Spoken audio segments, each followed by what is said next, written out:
മക്കൾക്ക് എല്ലാവർക്കും കഥ കേൾക്കാൻ ഇഷ്ടമാണോ? അപ്പോൾ മക്കൾക്ക് എല്ലാവർക്കും ഇഷ്ടപ്പെടുന്ന ഒരു കുട്ടി കഥയുമായിട്ടാണ് മിസ് വന്നിട്ടുള്ളത്. അപ്പോൾ ഒരു മുത്തശ്ശിയും മുത്തശ്ശിയുടെ കുറേ കൂട്ടുകാരുണ്ട്. ആ കൂട്ടുകാരെയും കുറിച്ചാണ് ഇന്നൊരു കുഞ്ഞു കഥ മക്കൾക്ക് പറഞ്ഞു തരാൻ വേണ്ടിയിട്ടാണ് മിസ് വന്നിട്ടുള്ളത്. അപ്പോൾ ഒരിടത്ത് ഒരു മുത്തശ്ശി ഉണ്ടായിരുന്നു. മുത്തശ്ശിക്ക് നല്ല ഭംഗിയുള്ള ഒരു കുഞ്ഞു വീടുണ്ടായിരുന്നു. ആ ഒരു വീട് എന്നും മുത്തശ്ശി നല്ല വൃത്തിയായി സൂക്ഷിക്കും. എന്നും മുറ്റമെല്ലാം അടിച്ചുവാരി വീട് നല്ല വൃത്തിയായിട്ട് നമ്മുടെ മുത്തശ്ശി സൂക്ഷിക്കുമായിരുന്നു. അപ്പോൾ മുത്തശ്ശിക്കാണെങ്കിൽ ഒരു കുഞ്ഞു പൂന്തോട്ടമൊക്കെ ഉണ്ടായിരുന്നു. ആ ഒരു പൂന്തോട്ടത്തിലോട്ട് തേൻ നുകരാൻ വേണ്ടി കുറേ പൂമ്പാറ്റകളും തുമ്പികളും അതേപോലെ തേനീച്ചകളെല്ലാം പാറിപ്പറന്ന് നമ്മുടെ പൂന്തോട്ടത്തിലോട്ട് വരും. അങ്ങനെ പൂവിലുള്ള തേനൊക്കെ കുടിച്ച് അവർ നല്ല സന്തോഷത്തോടെ അവിടെ ഇരിക്കും. പക്ഷെ നമ്മുടെ മുത്തശ്ശിക്ക് ഒരു കൂട്ടരെ മാത്രം ഇഷ്ടമല്ല. അപ്പൊ ആരാ അവര്? മക്കൾക്കറിയോ? അതേ ആ ഒരു കൊമ്പത്തോട്ട് നോക്കിക്കേ. ആ ഒരു കൊമ്പിൽ ആരെയാ കാണാൻ പറ്റുന്നേ? ആ കുറേ കാക്കക്കൂട്ടങ്ങൾ. അപ്പൊ കാക്കകളെ മുത്തശ്ശിക്ക് ഒട്ടും ഇഷ്ടമല്ല. അപ്പൊ കാക്കകൾ രാവിലെ വന്നു കഴിഞ്ഞാല് പറഞ്ഞ് എപ്പോഴും ഒച്ച വെച്ചുകൊണ്ടേയിരിക്കും അല്ലേ, എപ്പോഴും ശബ്ദമുണ്ടാക്കിക്കൊണ്ടേയിരിക്കും. അപ്പൊ കാക്കകളെ മുത്തശ്ശിക്ക് ഒട്ടും ഇഷ്ടമല്ല. അപ്പൊ കാക്കകളെ കണ്ടു കഴിഞ്ഞാല് നമ്മുടെ മുത്തശ്ശി കാക്കകളോട് പറയും, പോ കാക്കി, ഏത് നേരവും ഇങ്ങോട്ട് വന്ന് ഞങ്ങളെ ശല്യപ്പെടുത്താതെ നീ പോ കാക്കി എന്ന് പറഞ്ഞ എല്ലാ കാക്കകളെയും അവിടുന്ന് തുരത്തി ഓടിപ്പിക്കും. അപ്പൊ നമ്മുടെ തേൻ നുകരാൻ വന്നിട്ടുള്ള രണ്ട് തേനീച്ച കുട്ടികൾ പരസ്പരം ഇങ്ങനെ സംസാരിക്കുകയാണ്. എന്തുകൊണ്ടാണ് മുത്തശ്ശിക്ക് കാക്കകളെ ഒട്ടും ഇഷ്ടമില്ലാത്തത്? അപ്പൊ ഒരു തേനീച്ച പറയാണ്, കാക്കകൾ കറുത്തിരിക്കുന്നത് കൊണ്ടാണോ? അവരെ കാണാൻ ഒട്ടും ഭംഗിയില്ലാത്തത് കൊണ്ടാണോ? അതവർ ഏത് നേരവും അവർ ഇങ്ങനെ ശബ്ദം ഉണ്ടാക്കുന്നത് കൊണ്ടാണോ ഇനി മുത്തശ്ശിക്ക് ഇഷ്ടമില്ലാത്തത്? അറിയില്ല അല്ലേ, നമുക്കറിയില്ല എന്തുകൊണ്ടാണ് മുത്തശ്ശിക്ക് കാക്കകളെ ഇഷ്ടമില്ലാത്തതെന്നുള്ളത് അല്ലേ. അങ്ങനെ നമ്മുടെ തേനീച്ചകളൊക്കെ തേനൊക്കെ കുടിച്ച് പാറി പറന്നുപോയി. ഒരു ദിവസം നമ്മുടെ മുത്തശ്ശിക്ക് ഒട്ടും വയ്യാതെയാവും. എണീക്കാൻ പോലും വയ്ക്കുന്നില്ല. തീരെ വയ്യാതെ കിടപ്പിലാവും. ഒരു ഗ്ലാസ് വെള്ളത്തിന് വേണ്ടിയിട്ട് മുത്തശ്ശിക്ക് എണീക്കാൻ പോലും വയ്ക്കുന്നില്ല. അങ്ങനെ മുത്തശ്ശി ജനാല തുറന്ന് ഇങ്ങനെ നോക്കുന്ന സമയത്ത് നമ്മുടെ മുറ്റമെല്ലാം വൃത്തികേടായി കിടക്കുകയാണ്. മുത്തശ്ശിക്ക് നല്ല വിഷമാവും അല്ലേ. എല്ലാ ദിവസവും വീടും പരിസരവും ഒക്കെ നല്ല വൃത്തിയായി സൂക്ഷിക്കുന്ന മുത്തശ്ശിയുടെ വീടിൻ്റെ മുറ്റമൊക്കെ നോക്കുന്ന സമയത്ത് വൃത്തികേടായിട്ട് കിടക്കുകയാണ്. അപ്പോൾ മുത്തശ്ശിക്ക് നല്ല വിഷമാവും.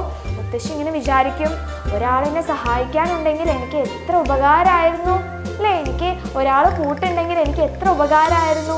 എൻ്റെ വീടും പരിസരവും ഒക്കെ കിടക്കുന്നത് കണ്ടില്ലേ, എത്ര വൃത്തികേടായിട്ടാണ് കിടക്കുന്നത് അല്ലേ. എൻ്റെ വയ്യായികയൊക്കെ മാറിയിട്ട് ഞാൻ വീടും പരിസരമൊക്കെ വൃത്തിയാക്കാമെന്ന് വിചാരിച്ച് നമ്മുടെ മുത്തശ്ശി വീണ്ടും കിടക്കും. അപ്പോഴാണ് നമ്മുടെ മുറ്റത്തെ മരക്കൊമ്പിലോട്ട് കാക്കക്കൂട്ടങ്ങൾ പാറി പറന്നെത്തുന്നത്. അപ്പൊ അപ്പുറത്ത് പൂവില് തേൻ കുടിക്കുന്ന നമ്മുടെ തേനീച്ചകൾ പറയാണ്, ഇവർക്ക് എത്ര വഴക്ക് കൊണ്ടാലും ഒരു പ്രശ്നവുമില്ല അല്ലെ. മുത്തശ്ശി എത്ര വഴക്ക് പറഞ്ഞാലും ഇവരെപ്പോഴും നമ്മുടെ മരക്കൊമ്പിലോട്ട് വരുന്നുണ്ട്. ഇനി വീണ്ടും വഴക്ക് കേൾക്കാൻ വേണ്ടി വന്നിരിക്കുകയാണോ കാക്കച്ചേട്ടാന്ന് നമ്മുടെ തേനീച്ചകൾ പരസ്പരം ഇങ്ങനെ സംസാരിച്ചുകൊണ്ടിരിക്കുകയാണ്. അങ്ങനെ കാക്കകൾ നോക്കുന്ന സമയത്ത് വീടും പരിസരമൊക്കെ വളരെ വൃത്തികേടായി കിടക്കുന്നു. അപ്പൊ കാക്കകൾ പരസ്പരം ഇങ്ങനെ പറയാണ്, മുത്തശ്ശി ഇവിടെ ഇല്ലേ, വീട്ടിലെ മുത്തശ്ശി ഇല്ലേ, വീടും പരിസരമൊക്കെ വൃത്തികേടായിട്ട് കിടക്കുന്നുണ്ടല്ലോ. സാധാരണ മുത്തശ്ശി നല്ല വൃത്തിയായിട്ട് സൂക്ഷിക്കുന്ന മുത്തശ്ശിയാണ്. ഇപ്പോൾ എന്തു പറ്റി മുത്തശ്ശിക്ക്? ചിലപ്പോൾ മുത്തശ്ശി വീട്ടിലുണ്ടായിരിക്കില്ല, എങ്ങോട്ടെങ്കിലും വിരുന്ന് പോയതായിരിക്കും അല്ലെ, അതുകൊണ്ടായിരിക്കും ഇനി വീടും പരിസരം വൃത്തിയാവാത്തത്. അപ്പോൾ വേറൊരു കാക്ക പറയാണ്, മുത്തശ്ശിക്ക് ഇനി വല്ല അസുഖമൊക്കെ പറ്റിയിട്ട് മുത്തശ്ശി കിടപ്പിലായിട്ടുണ്ടോ അല്ലെ, മുത്തശ്ശിക്ക് എന്തെങ്കിലും അസുഖമൊക്കെ പിടിച്ചിട്ടാണോ ഇനി വീടും പരിസരമൊക്കെ വൃത്തിയാക്കാൻ പറ്റാഞ്ഞിട്ടാണോ? അപ്പൊ ഒരു കാക്ക പറഞ്ഞു, ശരി എന്നാൽ നമുക്ക് എന്ത് ചെയ്യാം, വീടും പരിസരമൊക്കെ വൃത്തിയായി സൂക്ഷിക്കാം. അപ്പൊ വേറൊരു കാക്ക പറഞ്ഞു, മുത്തശ്ശിക്ക് അതൊന്നും ഇഷ്ടപ്പെടില്ല, നീ വെറുതെ വഴക്കുണ്ടാക്കാനൊന്നും നിൽക്കണ്ട. മുത്തശ്ശിക്ക് നമ്മൾ ഒട്ടും ഇഷ്ടമില്ലാത്തതാണ്. മുത്തശ്ശി കണ്ടു കഴിഞ്ഞാല് നമ്മളെ വഴക്ക് പറയും, നമ്മൾ ചീത്ത പറയും. അതുകൊണ്ട് നമുക്ക് നിൽക്കണോ, ഈ ഒരു പണിക്ക് നിൽക്കണോ എന്ന് ചോദിക്കും. അപ്പോൾ വേറൊരു കാക്ക പറയും, കുഴപ്പമില്ല, നമുക്ക് എന്ത് ചെയ്യാം, ഈ വീടും പരിസരമൊക്കെ കാണുമ്പോൾ എനിക്ക് തന്നെ വിഷമം തോന്നുന്നുണ്ട്. കാരണം മുത്തശ്ശി എല്ലാ ദിവസവും വീടും പരിസരമൊക്കെ വൃത്തിയാക്കി സൂക്ഷിക്കുന്ന നല്ലൊരു മുത്തശ്ശിയാണ്. എന്നിട്ട് ഇപ്പോൾ നമ്മുടെ മുറ്റം കിടക്കുന്ന കോലം കണ്ടില്ലേ അല്ലേ, മുഴുവൻ മലിനമായിട്ട് കിടക്കുകയാണ്. അപ്പം നമുക്ക് എന്ത് ചെയ്യാം? മുറ്റമെല്ലാം വൃത്തിയാക്കി സൂക്ഷിക്കാമെന്ന് പറഞ്ഞ് എല്ലാ കാക്കക്കൂട്ടങ്ങളും പരസ്പരം അങ്ങോട്ടും ഇങ്ങോട്ടൊക്കെ സംസാരിച്ച് അവസാനം അവരെന്ത് തീരുമാനിച്ചെന്ന് അറിയാം മക്കൾക്ക്? അവരെന്താ തീരുമാനിച്ചേ? ശരി, നമുക്ക് മുറ്റമെല്ലാം വൃത്തിയാക്കി വെക്കാം. മുത്തശ്ശി കാണുന്ന സമയത്ത് മുത്തശ്ശിക്ക് സന്തോഷമായിക്കോട്ടെ. അങ്ങനെ എല്ലാ കാക്കകളും ഒരുമിച്ച് ചേർന്ന് മുറ്റത്തുള്ള എല്ലാ കമ്പുകളും ഇലകളും എല്ലാം കൊത്തിപ്പെറുക്കി മുറ്റമെല്ലാം വൃത്തിയാക്കി. അപ്പോഴാണ് നമ്മുടെ മുത്തശ്ശി രാവിലെ ഉറക്കമെല്ലാം എഴുന്നേറ്റ് ജനലിനുള്ളിലൂടെ നോക്കുന്ന സമയത്ത് മുറ്റമെല്ലാം വൃത്തിയായി കിടക്കുന്നു. കുറേ കാക്കക്കൂട്ടങ്ങൾ മുറ്റമെല്ലാം വൃത്തിയാക്കിക്കൊണ്ടിരിക്കുകയാണ്. അപ്പോൾ മുത്തശ്ശി ഇങ്ങനെ ആലോചിച്ചു, അയ്യോ, ഈ പാവങ്ങളെ ആയിരുന്നു ഞാൻ ഓടിപ്പിച്ചിട്ടുണ്ടായിരുന്നത് അല്ലേ? എന്തൊരു പാവങ്ങളാണ് ഇവരല്ലേ ഇപ്പം എൻ്റെ മുറ്റമെല്ലാം വൃത്തിയാക്കി തന്നത്. പാവം കാക്കകൾ. ഇനി ഞാൻ ഇവരെ വഴക്ക് പറയില്ല അല്ലേ? പാവമാണ്.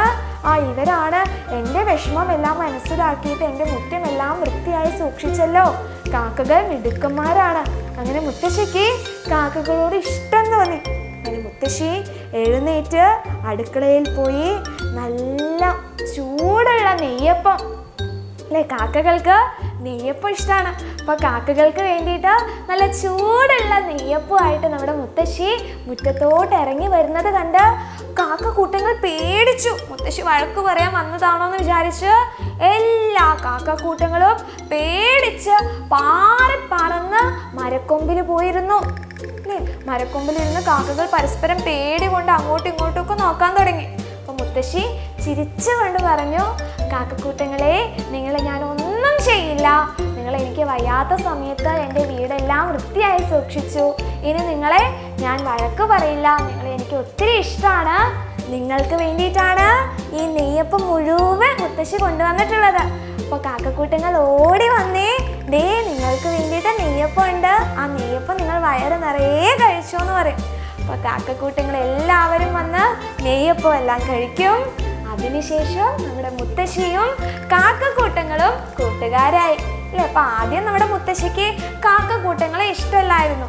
പിന്നീട് കാക്കക്കൂട്ടങ്ങളല്ലേ എത്ര ഭംഗിയില്ലെങ്കിലും എത്ര ശബ്ദമുണ്ടാക്കുന്നത് ആൾക്കാരായി കഴിഞ്ഞാലും അവസാനം നമ്മുടെ മുത്തശ്ശിക്ക് കൂട്ടായിട്ട് ആരായിരുന്നു ഉണ്ടായിരുന്നേ? നമ്മുടെ കാക്കകളായിരുന്നു. അങ്ങനെ മുത്തശ്ശിയും കാക്കകളും കൂട്ടുകാരായി. മക്കൾക്ക് കഥ ഇഷ്ടപ്പെട്ടോ? മുത്തശ്ശിയുടെയും കാക്കയുടെയും കഥ ഇഷ്ടപ്പെട്ടോ? ഇനി ഇതുപോലുള്ള കൊച്ചു കൊച്ചു കഥകളൊക്കെ ആയിട്ട് നമ്മുടെ ഈ ചാനലിൽ ഒത്തിരി വീഡിയോസൊക്കെ വരും. അപ്പോൾ മക്കളെല്ലാവരും നമ്മുടെ ചാനൽ ലൈക്ക് ചെയ്യുക, സബ്സ്ക്രൈബ് ചെയ്യുക, നിങ്ങളുടെ ഫ്രണ്ട്സിനൊക്കെ ഷെയർ ചെയ്യുക. Thank you so much.